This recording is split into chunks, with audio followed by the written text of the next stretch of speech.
Dennis Rodman rose from obscurity to become the NBA's bad boy. I was bigger than the game. I was actually more famous than the game. This is Dennis Rodman, as bad as he wants to be. Beyond the Glory, next on FSN. Rodman shoots from the head of the key, drills a 20-footer. He is one of the greatest players in NBA history. Down the lane, Rodman. Amazing. There it is. Dennis Rodman's first career triple-double. I was bigger than the game. I was actually more famous than the game. I'm gonna be the bride today. He went from a shy, non-assuming kid to a megastar. Most people evolve, he revolted. Dennis Rodman, in handcuffs, charged with misdemeanor battery. The party life kind of took its toll. Police say Rodman faces a number of charges, including driving under the influence of alcohol. They're not laughing with you anymore. They're laughing at you. It had gotten to a really bad point. There's been many times I could have been 6 feet under easily. He really is very emotionally fragile.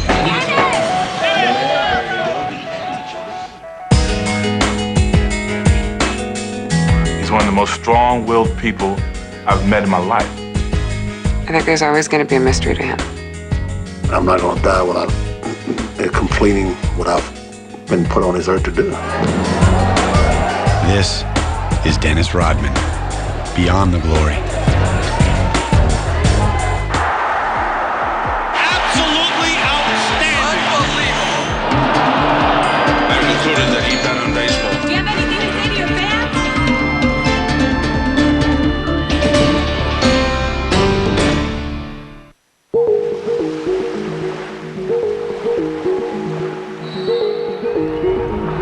March 2004. A minor league basketball game between the Kansas City Knights and the Long Beach Jam. And for Dennis Rodman, a humble return after 4 years to the game where he'd once been a superstar. Dennis Rodman is back. To go from being one of the greatest players in the world to playing for a team like the Long Beach Jam, I mean, you got to be able to swallow your pride and take a huge step back. When I started this venture, it wasn't for people to see that I can go play ball again.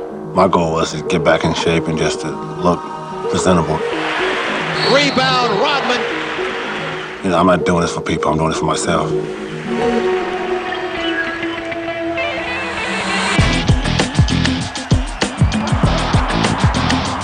For more than a decade, Dennis Rodman loomed larger than life.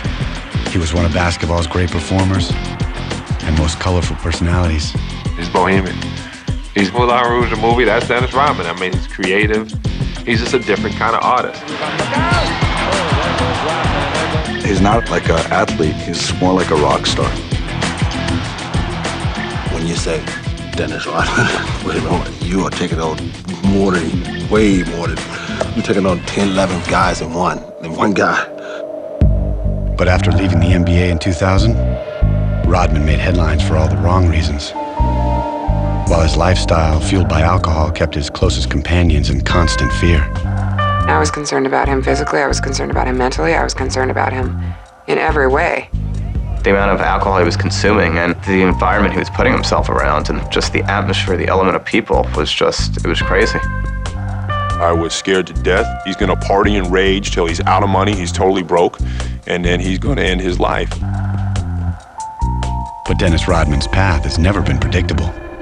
Now sober, he's determined to reinvent his story and his character one more time.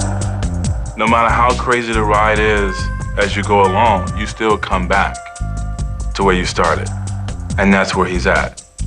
He's back to where he started. My life is a movie. You got your good points from the beginning of the movie. You got your sad points. You got your bad points. You know, you go and correct some of the mistakes you've done in the script, and then you end up with what? A happy ending. Dennis Rodman grew up with 2 younger sisters in the Dallas neighborhood of South Oak Cliff, a crime-riddled section of town. We have lived in some neighborhoods that was not the best neighborhoods, so I never could allow my kids to come home and be by themselves. Once people saw me, they thought I was gonna be a bum, a loser, go to jail, do drugs, be dead, you know, because that's where I came from. Dennis's father, Philander Rodman, left the family behind when Dennis was 3. He eventually fathered more than 25 other children. Anybody that don't have a father, it's kind of difficult just because you want somebody there. No one can ever take the place of your natural father, your blood. It didn't work out with my husband, and I always thought over the years that Dennis has always faulted me for that. I don't think it was that fault. I think the fact that my father, he liked to produce, and he produced in every other, driveway. With her husband gone, Shirley maintained strict discipline to keep her kids in line. She worked overtime to put food on the table, even driving the local school bus. I said I was mean and tough, but I genuinely loved the kids, but I think that I might have been able to give them a few more hugs. Maybe back then that might have been better, but I don't know if I had the time. I don't remember when my mother ever hugged me or anything. I don't remember that. I remember she ever embraced us and held us, and, I can't even think of one. Shirley's tough love kept her kids out of trouble. But while her daughters flourished, Dennis withdrew. Dennis was real shy. He's really shy. It was like, he just wouldn't talk to anybody. The girls kind of overshadowed him a little bit, and I imagine it was pretty difficult for Dennis to grow up with just women in his life. She tried to give me somebody to put in my life, a male figure. She went like the big brother, big sister organization, tried to go give me a big brother, but it wasn't the same. I mean, it was more like just pawning me off to somebody else.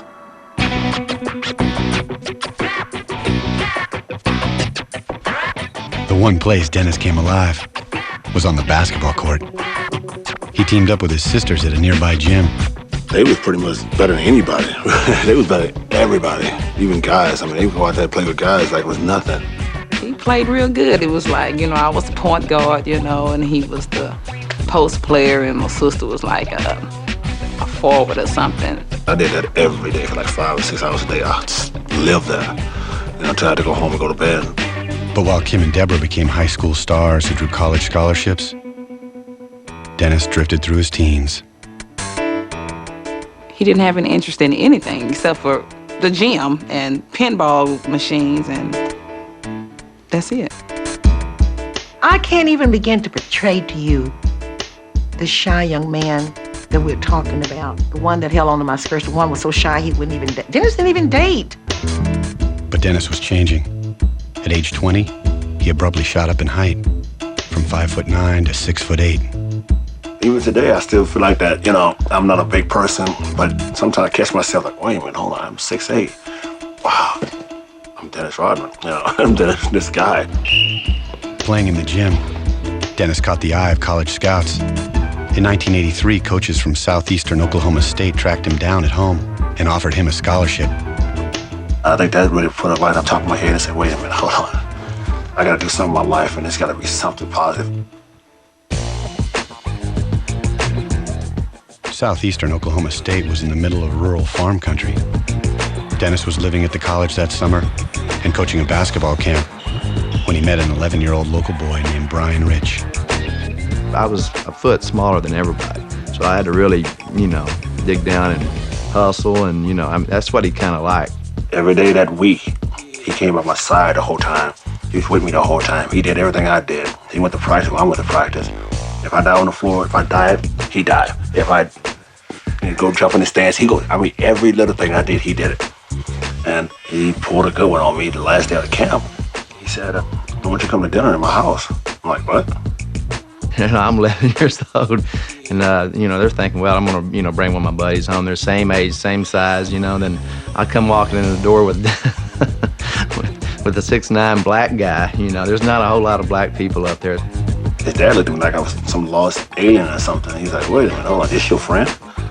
This is your friend? This 6'8" black guy, 22-year-old guy is your friend? Everybody was kind of uneasy at first because it was like, having dinner with the president.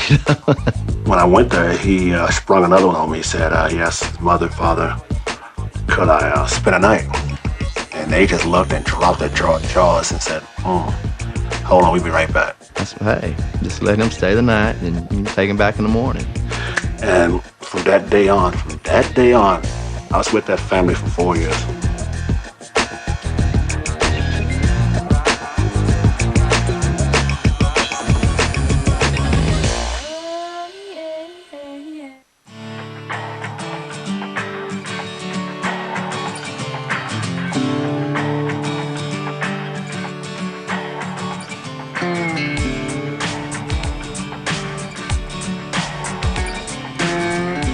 After 22 years at home, Dennis Rodman was going to college in rural Oklahoma and earning his keep on a family farm.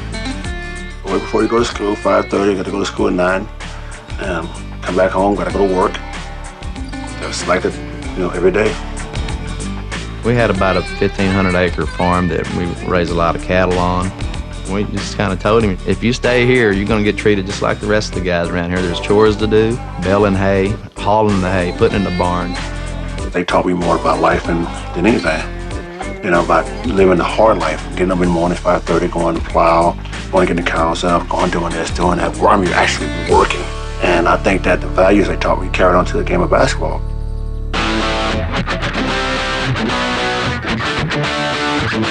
At Southeastern Oklahoma State, Dennis was an instant sensation and an All-American for 3 straight seasons. The first game, I think he scored 42 points and grabbed like 20 rebounds.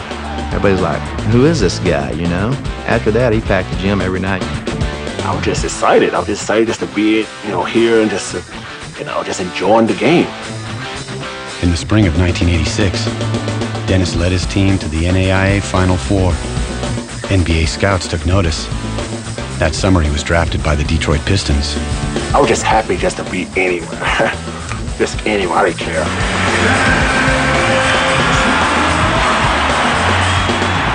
I just said, okay, now it's time we to go to work. And just fortunate that it was Detroit and the people there took me in. Life in the NBA was a giant leap from small-town Oklahoma. But Pistons coach Chuck Daly took Dennis under his care. He needs a little bit of guidance and maybe a little bit of father figure to tell him what to do, and Chuck was really good with him on that. This was a kid who was definitely a fish out of water. And so Chuck was like, come to my house for Christmas.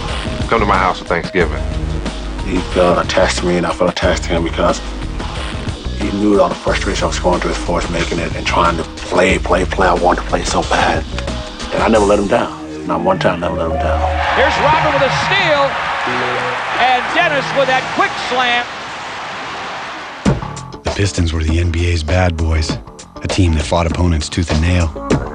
Dennis fit right in.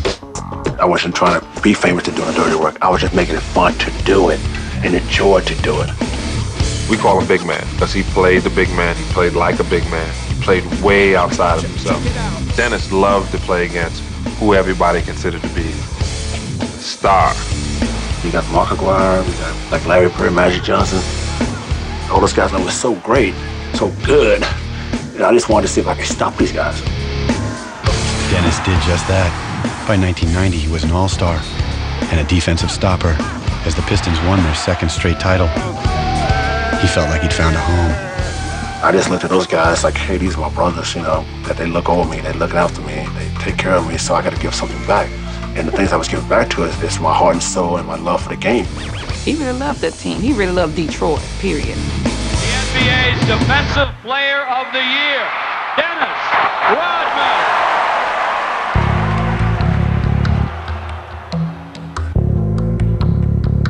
But after their championship seasons, the Pistons came apart. Key players were traded away. Then coach Chuck Daly resigned, breaking up the family for good. Where's Dennis going to go to Christmas dinner and Thanksgiving dinner? Who's he going to be able to talk to? If father disappears, you got to be your own man. You may not be ready to be. When he loves somebody and cares for people, and then they leave him, it hurts him. And he doesn't recover as fast as a lot of people. He doesn't move on. He can't move on. Dennis's life was unraveling off the court as well. In 1993, he married model Annie Banks, his long-term girlfriend and the mother of his young daughter, Alexis. But the couple divorced after just 82 days. Annie took custody of their daughter and refused to let Dennis see her. He was too young, and they were both too immature at the time to be in that kind of relationship. She had her own problems, and he had his, and I guess they were throwing them against each other.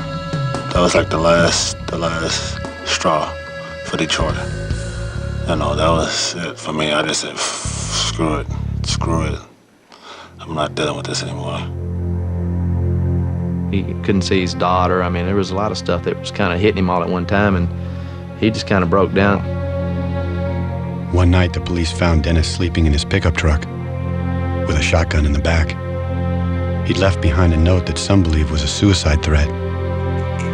I think he had probably called her up and told him he was going to do this and this, blah, blah, blah, whatever. He kind of went out on the limb and was trying to get somebody's attention. I wasn't going to kill myself. Physically, I wasn't going to do that. I just wanted to have something in my hands and imagine and visualize that I did it. That I did it to kill this person that I've become. You know, such a follower, not a leader or not a person that can stand on his own 2 feet. I have to have something to keep me, you know. I didn't know what to do. With his team and his marriage in shambles, Dennis Rodman vowed to change his life. Few could imagine how thorough that change would be. That moment made a great turning point in my life and said, well, okay, all right, now, you know, let's find out what his new identity is going to take you.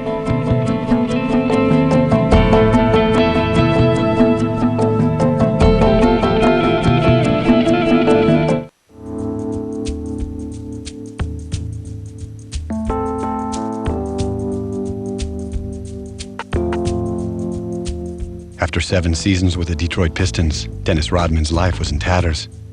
His coach departed, his team broken up, his marriage destroyed. He didn't believe in his teammates. He didn't believe in basketball. He didn't believe in anybody. Everything started to diminish, just disappear in front of my eyes. Traded to San Antonio after the playoffs in '93, Dennis vowed to reinvent himself from the top down.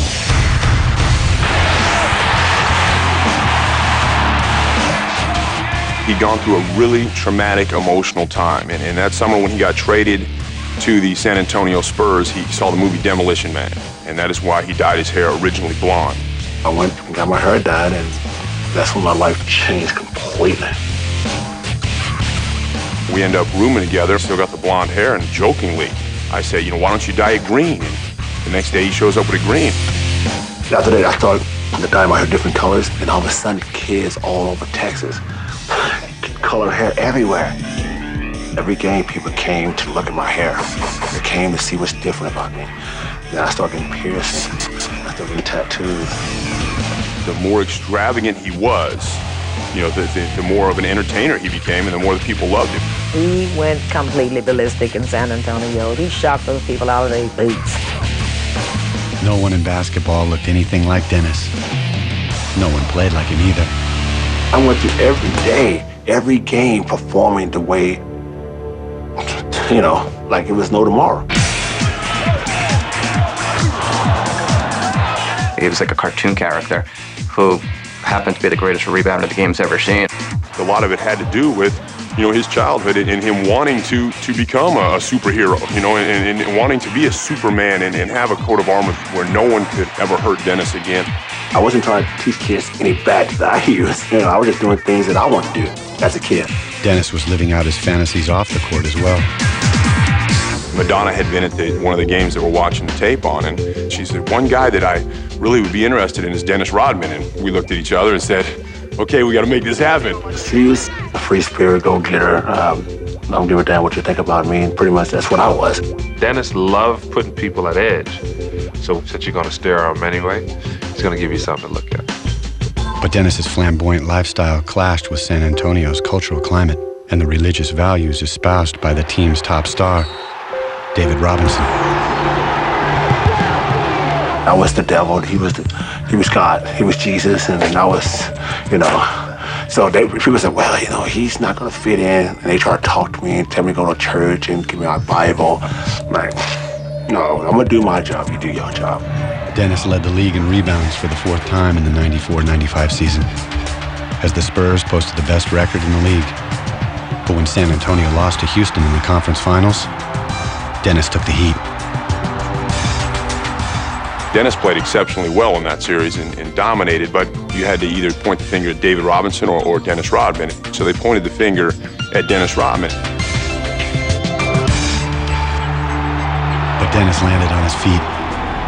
He was traded to the Chicago Bulls. 3-time NBA champions with the greatest player in the game. And a coach who knew exactly where Dennis was coming from.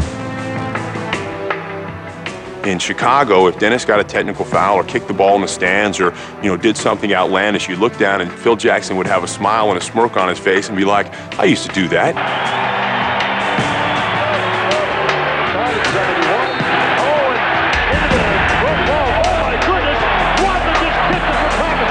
I really wasn't trying to physically hurt anybody. And the photographer is hurt.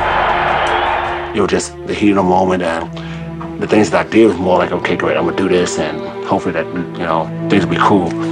But, I could have did a lot worse things than that besides kicking somebody. I could have punched somebody in the face. Follows in emphatic fashion. A technical foul has been called on Dennis Rodman. Rodman, 7 technicals for the season, no suspension. Taking each other to the floor. Dennis will take off the jersey.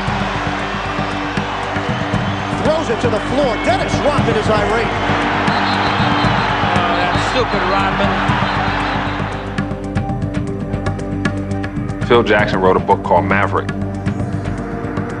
Dennis Rodman wrote a book, Bad as I Want to Be. It's the same book. Plays, he does his job, he comes to practice, he keeps his mouth shut, he works hard every day. He's never delinquent. He's just a very easy person to have on a basketball team. Phil Jackson knew that I was going to be there to work and do my job. He knew that what he can always count on.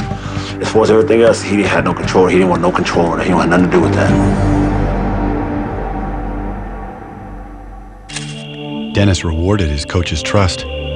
His work habits in Chicago became legend. He would spend literally 24 hours a day in the weight room, basically pumping iron all night and sleeping in the training room. I go before a game and work out, 45 minutes. After the game, I go and do another 45 workout, do the treadmill or whatever.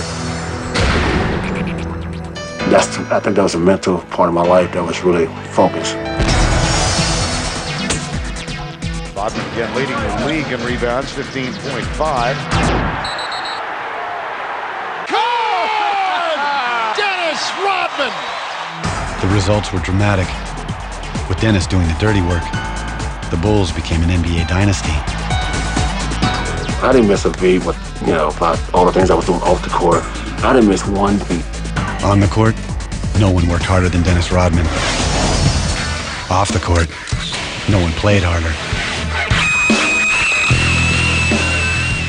I really didn't do anything before a game because I knew I had to perform the next night. The days in between, man, it was like on. It was like Playboy matching every night. He had social anxiety, very antisocial, and he started drinking because of it. And it made him, talk to people and communicate, become fun, become the life of the party. The guy would go out, party, stay out all night, come to a game and get 30 rebounds. Who's going to say that he was doing something bad? With Dennis, if he eats, you eat. If he's shopping, you're shopping. If he's having fun, he wants to make sure you're having fun. If he's gambling, he's giving you chips so you can gamble. And other things as well. Check this out. As long as the Bulls were winning, Dennis could do no wrong. The more outrageous his exploits, the more popular he became. I'm going to be the bride today. I would dare to say at one point in time, Dennis might have actually been the biggest name in Chicago. And that's big. I mean, to say that he was at least as big as Michael Jordan is just crazy. And he was that loved at one point in the city. The crush of media, spectators, fans, and police made for quite a divine entrance. No one threw rice, but Diva Dennis reveled in the reception. It's a publicity stunt. It is not. I can break people in the stands day in and day out without even shooting the ball. And that's unheard of. With Michael Jordan, Scottie Pippen, and Phil Jackson, Dennis Rodman turned the Bulls into the greatest show in sports. It's like traveling with the Beatles, man. Michael had a suite in this corner of the hotel. Phil had a suite on that corner. Scottie Pippen had a suite on that corner. And Dennis had a suite on this corner.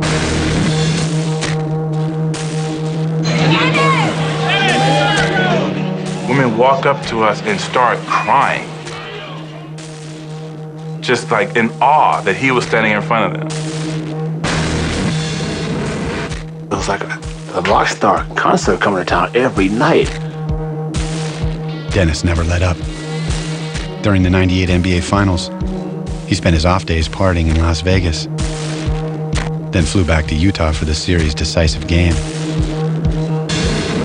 If we were in a must-win situation, I would take Dennis Rodman, I would hop on a plane, fly to Vegas, get him drunk all night, surrounded by women, fly him in 1 minute before game time. I guarantee he'd have 35 rebounds and win the game. The Chicago Bulls have won their 6th NBA championship, and it's their second three-peat.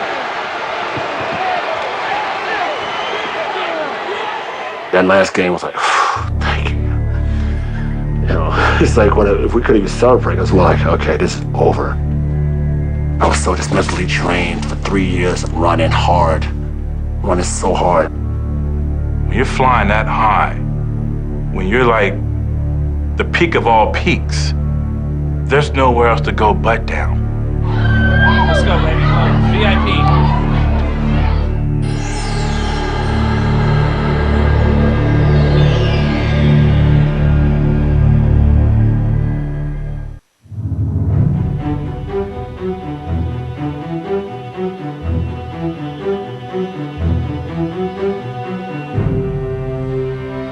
Dennis Rodman helped the Chicago Bulls celebrate their 3rd straight NBA title in 1998. Then management broke up the team, leaving Dennis high and dry. Can't go anywhere after that. You cannot go anywhere after, that feat. It was very disheartening for Dennis. You win 3 championships, you're the greatest team in the world, and once again, he finds himself without a home. The Rodman Watch continues here in Los Angeles. Rumors running rampant. Speculation is Dennis will sign any day, any minute. Dennis signed with the Los Angeles Lakers in the spring of 1999. He'll probably be playing this week, and hopefully that the Lakers and the people of California will accept me for who I am and what I do. And if they don't, I'll move on. But his heart wasn't in it. He was burnt out on the NBA. He didn't care if he really played or not. It's amazing I'm not going to never win in this game of basketball, right? No matter what I do. He's an extremely emotional person. I mean, he puts on a facade of being a badass, but in reality, he really is a child. He didn't know where to go. He didn't have any goals or guidance or anything else, where he did for 3 years have a little bit of structure. With 2 clashing stars and a rookie coach, the Lakers were in disarray as well. It's like, okay, you guys are unprofessional, you guys are bickering like little kids. Great. No one could be a bigger kid than me. Watch. Detroit, San Antonio, Chicago. I mean, all the teams I played for, it's more like everyone, it was like, okay, great. Let's go do a job, let's go have a beer later. This team is more like, oh, you son of a bitch. What are you doing? I mean, the whole time, it's like, oh, great. It wasn't just the Lakers driving Dennis to distraction. A rocky romance with actress Carmen Electra included another short-lived marriage and a domestic feud that landed them both in court. In handcuffs, former Baywatch star Carmen Electra steps from a police transport van. Also inside, her on-again, off-again lover, Dennis Rodman. He gets caught up in relationships. That's more important to him than any game or anything else. I mean, he's succeeded at basketball already, but he's never succeeded at a relationship. We never saw each other. And she started seeing other people, and I was doing my thing, the usual thing, having 8, 9 girls. When she left him, that really sent him into a tailspin. He was really hurting, and it ended up ultimately costing him with the Lakers.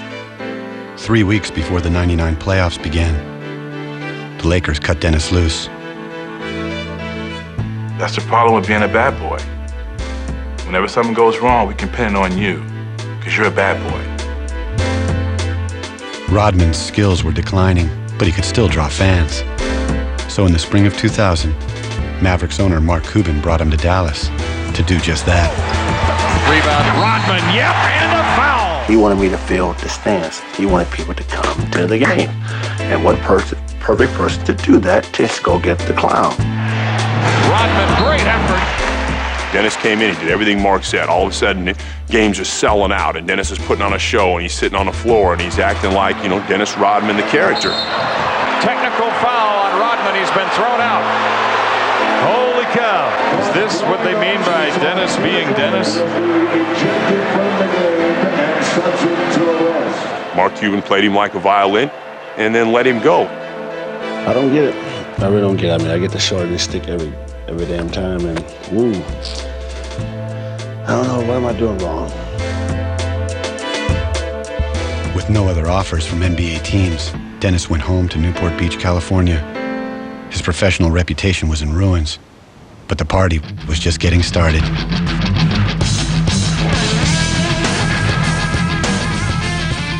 People are not gonna, you know, give me any opportunity anymore because of who I am, so I'm just gonna just enjoy my life.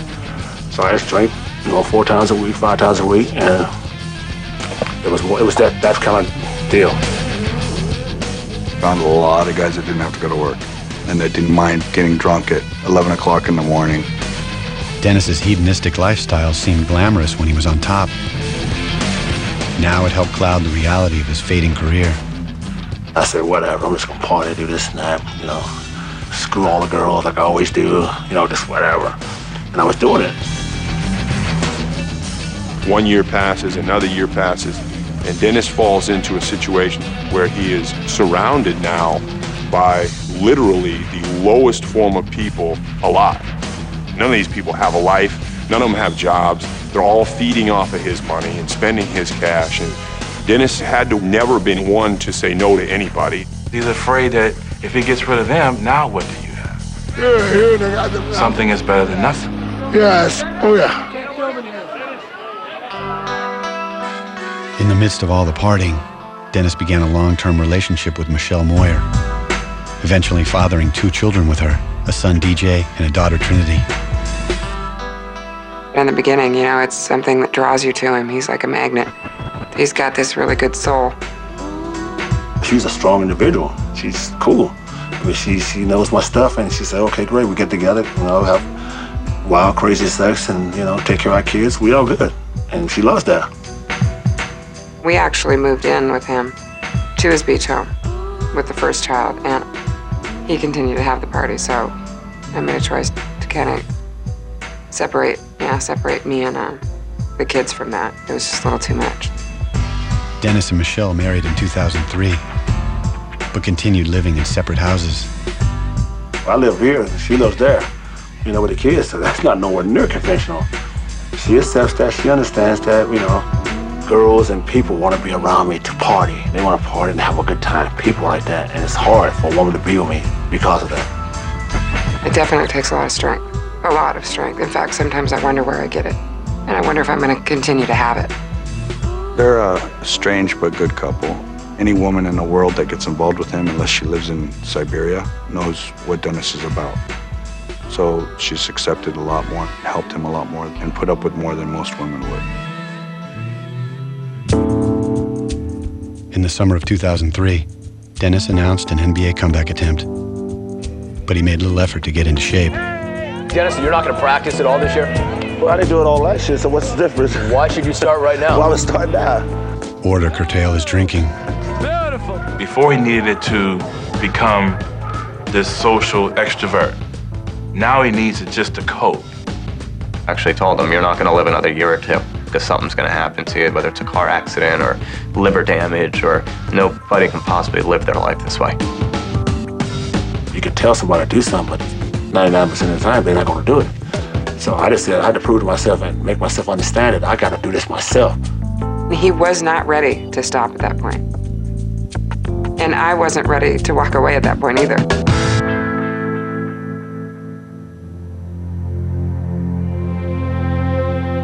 Early one morning, after spending the night at a Las Vegas strip club, Dennis crashed a motorcycle into a concrete pillar.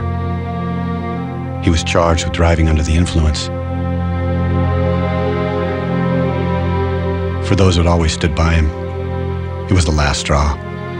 The motorcycle accident was about as much as we could take, all of us, his friends and family. I sat and said, you know, I can't change him. And I can't have him change for me or for his children. So at this point, I'm going to walk away. We actually gave him an ultimatum, which was you either stop or we're done. I mean, I talked to Michelle, Darren talked to Michelle, she said she was done. I was done. Darren was quitting.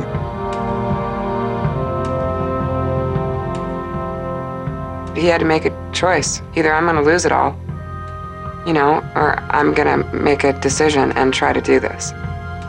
He at that time agreed that he was going to take a alcohol inhibitor called Antabuse, which is a pill that if he takes it, he would get violently ill when he drinks. And he religiously started taking that pill. You got to prove it to yourself that, you know, that what you're doing is right. If you're doing it for somebody else, that don't work. Because you'll eventually go back and do it.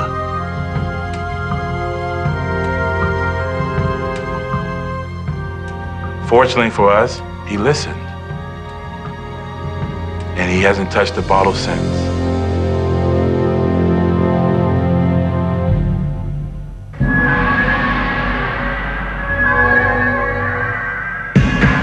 By the end of 2003, a sober Dennis Rodman was back in the gym, determined to confound fans and critics one more time. I just want to come and finish my goal, my dream, to finish the game the way I started.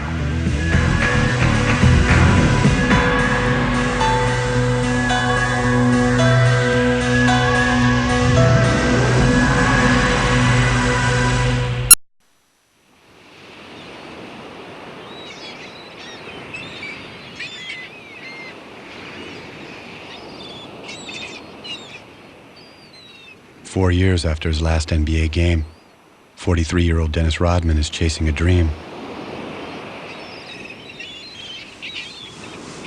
Well, I'm doing rebounding from a lot of things in my life. I'm just rebounding from drinking now to being sober, now trying to rebound to go back into the NBA. Dennis is working toward a goal, and that is something that has given him purpose in his life because, let's face it, the last 5 years he had no purpose. His purpose in life was to get drunk and to party. He had no focus.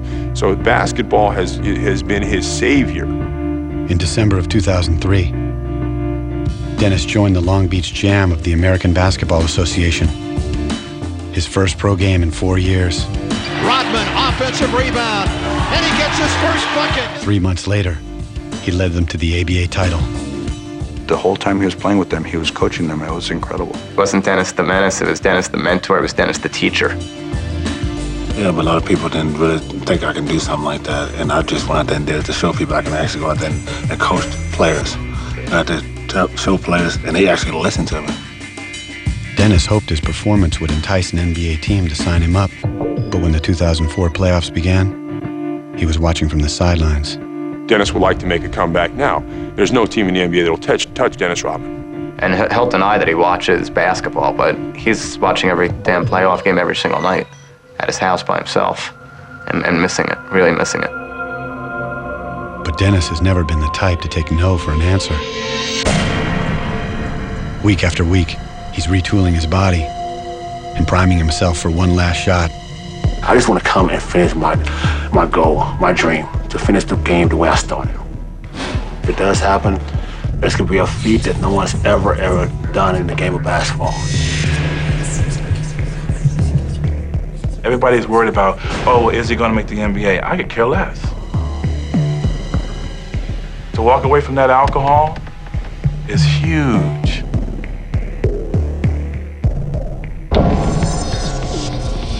He is a completely different person, and he's trying to turn his life around. And for me, it's just I mean, it's exciting, because I was scared to death for Dennis Rodman. Dennis is struggling to change direction off the court as well, by becoming the father that he never had to his children. I look at her 2 years, she's straight like me. She gives no affection. No affection. She looks at you, she gives you all these weird looks like, you know, what are you looking at? My little boy is totally different. He'll sit there and kiss you and hug you, you know, and say I love you 24 hours a day. DJ's got a really, really big heart. He's very loving, and so is his father. He's becoming affectionate with me and the children. And Trinity demands it. He doesn't have a choice with her. His youngest children, he's actually putting a lot of effort in, and he's putting an effort in with his older children too. You know, he cares about all his kids. I think it's tough for Dennis to let anybody close to him, even these beautiful little creatures, these children of his, because he doesn't trust, and it all goes back to his dad. He does want to do this. And I know he's capable of it. I think he's just going to take a little longer than the norm, you know? I think it's going to take him a little longer. I've always said maybe I can give the love to my kids that my father never gave to us. So, but it's still hard to do that. No one knows for sure where Dennis Rodman is heading next. But for those who've watched him come this far, there's cautious hope of better days to come. He's starting to realize that you're okay. Who you are, sober, is all you need to be. It's step by step by step, you know? And, you know, we work on it every day.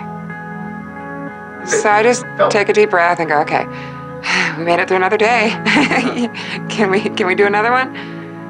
There's a script I'm following that I'm writing right now, and I'm living that movie. I keep saying that, living that movie, and the movie hasn't ended yet.